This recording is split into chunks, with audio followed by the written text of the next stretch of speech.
Students impressionism की development के साथ साथ आर्टिस्ट को ये भी रियलाइज होना शुरू हुआ कि जो एक पेंटिंग है वो बेसिकली सिंबॉलिक होती है। उसमें जो कलर्स, लाइन, फॉर्म का इस्तेमाल किया जाता है वो किसी आइडिया या फीलिंग को रिप्रेजेंट करता है और उसी की कम्युनिकेशन होती है व्यूअर के साथ। तो आर्टिस्ट ने इस बात को रियलाइज़ करते हुए कि जो कम्युनिकेशन है वो मेजर ऑब्जेक्टिव है कि आइडिया की और फीलिंग की इंटेंसिटी और क्वालिटी को कम्युनिकेट किया जाए, तो उनके लिए फिर पेंटिंग जो है या कोई भी आर्ट फॉर्म वो एक मीन्स की तरह से वो उसको रजिस्टर करना शुरू हुए। और उसमें जो डिफरेंट एलिमेंट्स थे, जिस तरह से कलर है, कॉम्पोजिशन है, लाइन का इस्तेमाल है, टेक्सचर का इस्तेमाल है, इनको सिंबॉलिक समझा जाने लगा कि इनके थ्रू जो आइडिया और फीलिंग है उसको कम्युनिकेट किया जा सकता है। तो इसकी वजह से जो फॉर्मल एलिमेंट्स थे एक पेंटिंग के, उनको ज़्यादा इम्पोर्टेंस मिलना शुरू हो गई और इस तरह के आर्टिस्ट जिन्होंने उन फॉर्मल एलिमेंट्स को फिर कम्युनिकेशन के पर्पसेस के लिए यूज़ किया, जिसमें उन्होंने कलर को एक ख़ास तरह से इस्तेमाल किया कि वो जो सब्जेक्टिव कॉनोटेशन है उस कलर की उसको एम्फसाइज किया जाए, उन आर्टिस्ट को सिंबलिस्ट कहा जाता है और उस मूवमेंट को सिंबलिज्म कहा जाता है। इसमें कुछ इनोवेशंस हमें नज़र आती हैं, कुछ ब्रेक अवे पॉइंट्स नज़र आते हैं जहाँ पे जो कन्वेंशनल पैरामीटर्स थे उससे आर्टिस्ट ने ब्रेक अवे किया। फॉर एग्जांपल रियलिज्म में जिस तरह से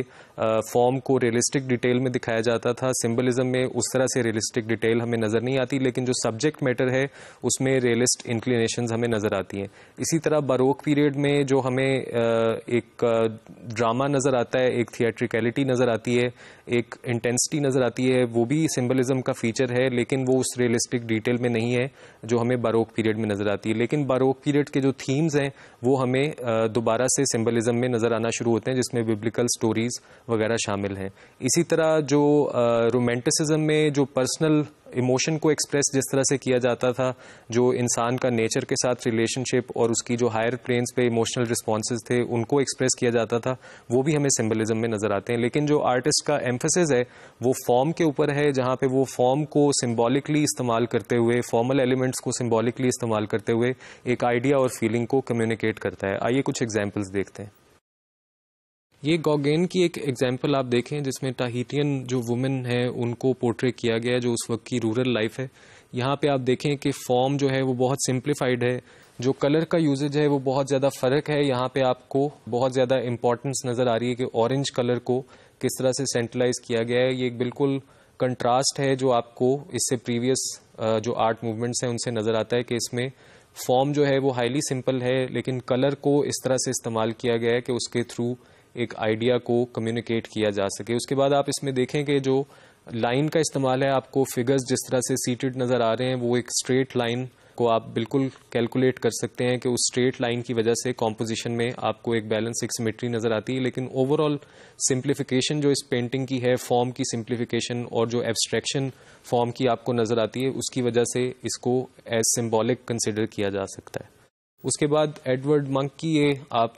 एक एग्जाम्पल देखें जिसमें इवनिंग मेलंकोली इस पेंटिंग का टाइटल है और इसमें एक और इम्पॉर्टेंट फीचर आपको नज़र आता है कि इसमें जो बॉर्डर्स हैं वो अनफिनिश्ड हैं और उसको जिस तरह से ऑरेंज कलर को यूज़ किया गया है फोरग्राउंड में और बैकग्राउंड में, और जिस तरह से ब्लैक को एज कंट्रास्ट कलर यूज़ किया गया है, तो उसकी वजह से जो सैडनेस की फीलिंग है इस पेंटिंग में वो आपको क्लियरली कम्युनिकेट होती है। इसमें कलर का यूज़ जो है वो हाईली सिंबॉलिक है। इसी तरह ये एग्जांपल आप देखें द सन, इसके अंदर जो जिस तरह से रेज सन की ट्रेवल करती हैं उसकी एक डिपिक्शन आपको नज़र आती है। इसमें भी आप ये देखें कि जो रियलिज्म है वो टोटली मिसिंग है, इसमें आपको कोई रियलिस्टिक डिटेल नहीं नज़र आती, बल्कि उसकी बजाय लाइन के थ्रू जो एलिमेंट ऑफ कॉम्पोजिशन है या आर्ट है उनके थ्रू सिंबॉलिकली एक रियलिटी को एम्फसाइज किया जा रहा है। जो सन की रेज हैं, जिस तरह से सन की हीट जो है वो ट्रेवल करती है, उसको डिपिक्ट करने के लिए लाइन का एक एक्सेसिव यूजेज आपको नज़र आता है। और जो फोकल पॉइंट भी पेंटिंग का है वो लाइट का सोर्स है और उसके इर्द गिर्द आपको लाइन के थ्रू एक क्लियर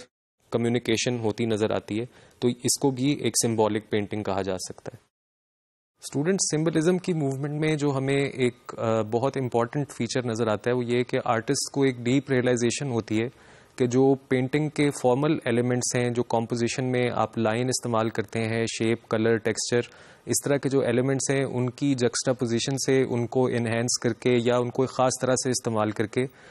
आप आइडियाज़ या फीलिंग्स की इंटेंसिटी को और उनकी क्वालिटी को कम्युनिकेट कर सकते हैं।